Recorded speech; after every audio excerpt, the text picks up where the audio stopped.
सोलापूर शहरात रविवारी झालेल्या मुसळधार पावसामुळे पुनानाका परिसरात मोठी दुर्घटना घडली।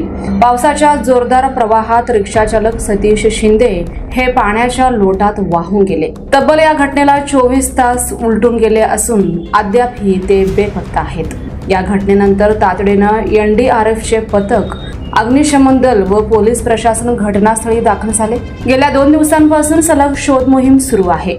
ड्रोनच्या सहाय्याने परिसराचे आकाशातून निरीक्षण केले जात असून नदीकाठ, पुलाखालचा भाग तसंच पाण्याचा प्रवाह ज्या दिशेने गेला त्या सर्व ठिकाणी काटेकोर तपासणी सुरू आहे।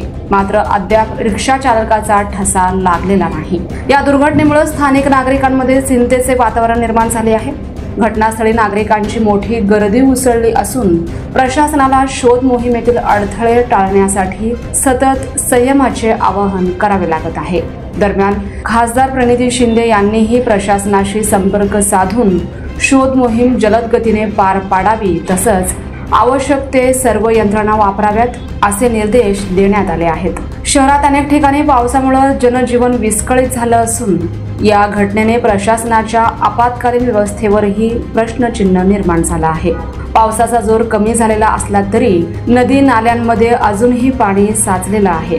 त्यामुळे शोध मोहीम अधिक आव्हानात्मक ठरत आहे। पुढील काही तासात ड्रोन व बोटीच्या सहाय्याने पाण्याचा प्रवाह तपासला जाणार आहे।